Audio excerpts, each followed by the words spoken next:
Shalom sahabat GKPS TV dimanapun berada.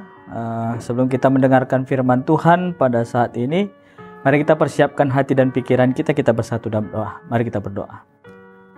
Kami bersyukur Bapa atas kasih karunia-Mu, penyertaan-Mu yang terus nyata di dalam kehidupan kami hingga pada saat ini. Terima kasih ya Tuhan buat nafas kehidupan, kesehatan dan kekuatan, di mana sebentar lagi kami boleh melanjutkan segala aktivitas kami sepanjang hari ini.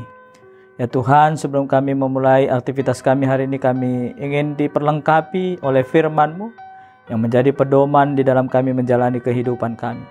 Oleh sebab itu Tuhan, terangi hati dan pikiran kami, sehingga firman yang kami dengar itu boleh bertumbuh dan berbuah di dalam hidup kami. Berfirmanlah Bapa, kami siap untuk mendengarkannya. Di dalam Kristus Yesus kami berdoa. Amin. Bapak Ibu, sahabat-sahabat GKPS TV dimanapun berada, firman Tuhan yang menjadi perenungan buat kita pada saat ini diambil dari Efesus pasal yang keempat ayat yang ke-32. Efesus pasal yang keempat ayat yang ke-32, demikian firman Tuhan. Tetapi hendaklah kamu ramah seorang terhadap yang lain, penuh kasih mesra dan saling mengampuni, sebagaimana Allah di dalam Kristus telah mengampuni kamu. Sekali lagi saya bacakan. Tetapi hendaklah kamu ramah seorang terhadap yang lain, penuh kasih mesra dan saling mengampuni, sebagaimana Allah di dalam Kristus telah mengampuni kamu. Demikian firman Tuhan. Sahabat-sahabat GKPS TV dimanapun berada, kalau kita melihat surat Paulus kepada jemaat di Efesus ini, kita boleh melihat ini merupakan surat penggembalaan, di mana Paulus mengingatkan bagaimana jemaat yang di Efesus supaya hidup. Mereka mengenal siapa mereka dan mereka boleh menyatakan apa yang mereka kenal tentang kehidupan mereka melalui kehidupan mereka sehari-hari. Atau dengan kata lain, pengakuan iman percaya mereka itu boleh terlihat berbuah melalui kehidupan mereka. Kalau kita melihat di dalam judul besar sebelum masuk kita di dalam ayat yang ke-32, kita boleh melihat di dalam Alkitab bahasa Indonesia dikatakan manusia baru. Ayat ke-17 dikatakan firman Tuhan, sebab itu kukatakan dan kutegaskan ini kepadamu di dalam Tuhan. Jangan hidup lagi sama seperti orang-orang yang tidak mengenal Allah dengan pikirannya yang sia-sia. Sebab itu kukatakan dan kutegaskan ini kepadamu di dalam Tuhan. Jangan hidup lagi sama seperti orang-orang yang tidak mengenal Allah. Dengan kata lain, firman Tuhan pada saat ini, Paulus ingin mengingatkan kepada jemaat di Efesus pada saat itu bahwa siapa mereka yang sebenarnya. Atau dengan kata lain, orang-orang yang ada di Efesus pada saat itu untuk memahami atau benar-benar mengenal siapa mereka. Bahwa mereka adalah orang-orang yang sudah menerima Allah. Orang-orang yang sudah mengenal Allah di dalam kehidupan mereka. Sehingga mereka bukan lagi kehidupan yang lama. Atau dengan kata lain mereka sudah masuk kepada kehidupan menjadi manusia yang baru. Ada satu lagu anak sekolah minggu mungkin ya, mengatakan syairnya seperti ini. Hidupku bukanlah aku lagi, tapi Yesus ada di dalamku. Nah, ini juga yang ingin boleh menjadi sebuah perenungan kepada kita pada saat ini, bahwa poin yang pertama firman Tuhan ingin mengingatkan kepada kita supaya kita menyadari dan mengenali siapa kita. Kenalilah dirimu bahwa engkau adalah orang-orang yang sudah menerima Kristus, orang-orang yang sudah percaya bahwa keselamatan dari Kristus itu sudah menjadi bagian kita. Kita adalah orang-orang yang menjadi pengikut Kristus di dalam kehidupan kita. Dengan kata lain, kita harus menyatakan itu di dalam kehidupan kita sebagai pengikut-pengikut Kristus. Bapak Ibu saudara-saudara yang dikasihi Tuhan, ada hal yang menarik bagaimana kehidupan orang-orang yang sudah menerima Kristus di dalam kehidupannya. Itu boleh salah satu kita lihat bagaimana di tengah-tengah kebersamaan kita dengan orang-orang yang ada di sekitar kita. Begitu juga yang boleh kita lihat di dalam surat Efesus ini. Bagaimana hubungan orang yang percaya dengan sesama mereka firman Tuhan mengatakan, tetapi hendaklah kamu ramah seorang terhadap yang lain. Atau dengan kata lain, orang yang sudah menerima Kristus, orang yang sudah hidup baru di dalam Kristus, bukan lagi orang yang egois, yang hanya memikirkan dirinya sendiri. Makanya dikatakan firman Tuhan di tengah-tengah hubungan kita sesama kita dengan orang-orang yang ada di sekitar kita. Kita boleh nyatakan bagaimana kehidupan yang baru, kehidupan orang yang menerima Kristus di dalam hidupnya adalah orang yang ramah seorang terhadap yang lain. Dan bahkan dikatakan penuh kasih mesra dan saling mengampuni. Sebuah teori sosial mengatakan bahwa kita ini adalah makhluk sosial. Kita membutuhkan orang lain yang ada di sekitar kita di dalam menjalani kehidupan kita. Kita tidak akan dapat hidup sendiri di dalam perjalanan kehidupan kita. Tetapi Bapak Ibu Saudara-saudara yang dikasihi Tuhan, di tengah-tengah kebersamaan kita dengan orang-orang yang ada di sekitar kita, akan banyak sekali ancaman-ancaman yang boleh kita hadapi di tengah-tengah hubungan kita, di tengah-tengah kebersamaan kita dengan orang-orang yang ada di sekitar kita. Karena apa? Salah satu, tak akan mungkin ada manusia yang memiliki karakter, cara berpikir, sifat yang sama antara satu dengan yang lainnya. Walaupun memang kalau kita menyadari bahwa itu adalah sebuah potensi ya, sebuah potensi yang begitu luar biasa. Ketika kita boleh memakai perbedaan antara satu dengan yang lain untuk memperlengkapi sehingga yang kurang tadi menjadi lebih sempurna dan yang akan boleh menjadi luar biasa. Ibaratkan sebuah rangkaian bunga akan lebih indah ketika rangkaian bunga itu memiliki warna yang berbagai macam warna.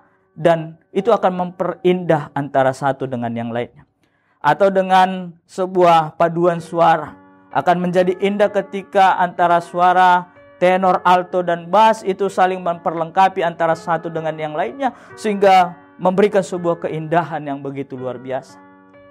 Bapak Ibu Saudara-saudara yang dikasihi Tuhan, demikian pula lah yang sebenarnya yang boleh terjadi di tengah-tengah kehidupan kita antara kita dengan orang-orang yang ada di sekitar kita.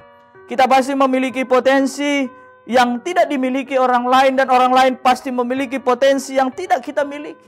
Di mana itu hendaklah sebenarnya boleh menjadi sebuah kekuatan yang membangun antara kita dengan yang lainnya, sehingga keberadaan kita, keluarga kita, kebersamaan kita dengan orang-orang yang ada di sekitar kita itu boleh menjadi sebuah kesaksian yang begitu luar biasa pasal bagaimana kehidupan orang yang menerima Kristus di dalam hidupnya. Jadi kebersamaan kita itu boleh menjadi kekuatan yang begitu luar biasa untuk bersaksi pasal bagaimana hidup di dalam Tuhan.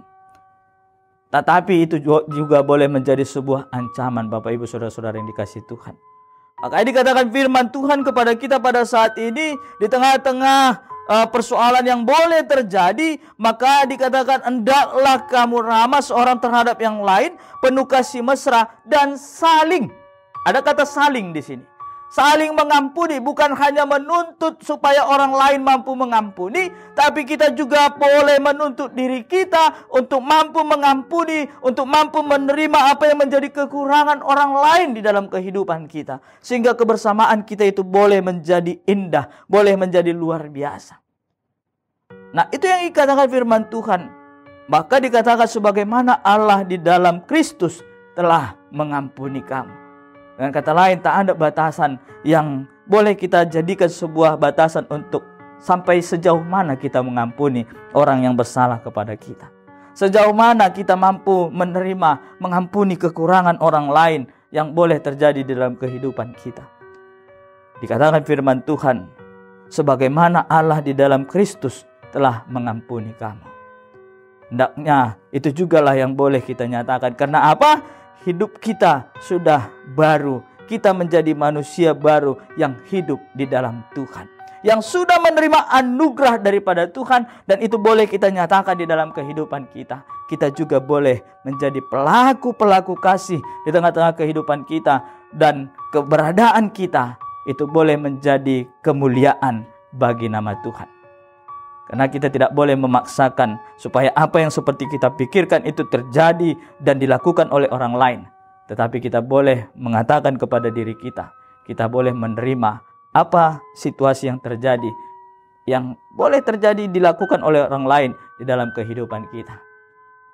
Oleh sebab itu, saudaraku yang dikasihi Tuhan, selamat menjalani kehidupan kita sepanjang hari ini. Firman Tuhan mengingatkan kepada kita bagaimana melalui keberadaan kita, melalui kebersamaan kita, melalui hubungan kita dengan orang-orang yang ada di sekitar kita, hendaklah itu boleh menjadi kemuliaan bagi nama Tuhan. Sekali lagi saya bacakan di ayat yang ke-32. Tetapi hendaklah kamu ramah seorang terhadap yang lain, penuh kasih mesra dan saling mengampuni, sebagaimana Allah di dalam Kristus telah mengampuni kamu. Amin. Mari kita bersatu dalam doa. Kami bersyukur Tuhan buat firman-Mu yang mengingatkan kami pada saat ini, di dalam kami menjalani kehidupan kami, di tengah-tengah kebersamaan kami dengan orang-orang yang ada di sekitar kami, di tengah-tengah lingkungan kami, di tengah-tengah gereja, begitu juga di tengah-tengah keluarga. Supaya kebersamaan kami itu boleh menjadi kekuatan yang boleh kami pakai untuk kami terus bersaksi pasal kehidupan kami yang menerima Kristus di dalam hidup kami. Sehingga keberadaan kami, sehingga kehadiran kami itu boleh menjadi kemuliaan bagi nama Tuhan saja. Terima kasih ya Bapa. Kami mau serahkan kehidupan kami ke dalam tangan penyertaan Tuhan. Biarlah Tuhan yang terus memberkati kami, mengajari kami di dalam perjalanan kehidupan kami. Sehingga firman yang kami dengar pada saat ini Bapa boleh bertumbuh dan berbuah di dalam kehidupan kami. Kami boleh memberikan diri kami. Kami boleh mengampuni satu dengan yang lain di dalam perjalanan kehidupan kami. Dan kebersamaan kami, kehadiran kami di tengah-tengah lingkungan kami, itu boleh menjadi kemuliaan bagi nama Tuhan. Setiap aktivitas kami sepanjang hari ini, setiap perjalanan kehidupan kami sepanjang hari ini, kami mau serahkan ke dalam tangan kuat dan kuasa Tuhan. Biarlah Tuhan yang terus memberkati kehidupan kami. Terima kasih ya Bapa. Di dalam Kristus Yesus kami berdoa dan mengucap syukur. Amin.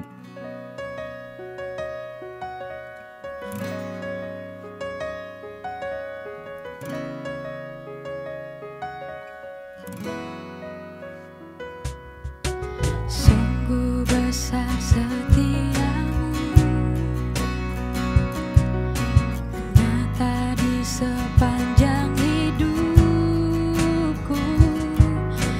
Darahmu telah layakkan kehidupanku.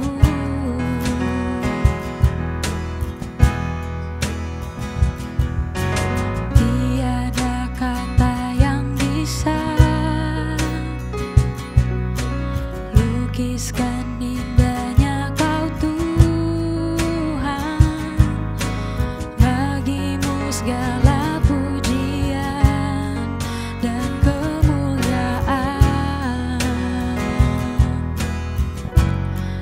Ku tinggikan Engkau Tuhan, melebihi segalanya.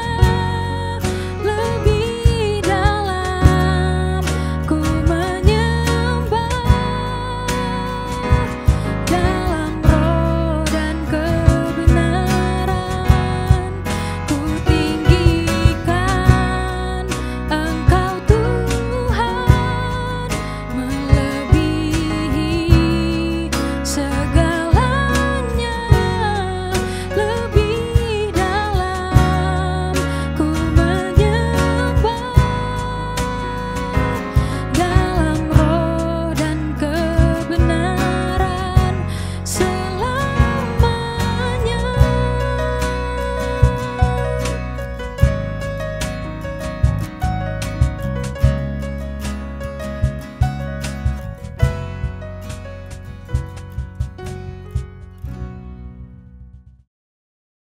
GKPS TV.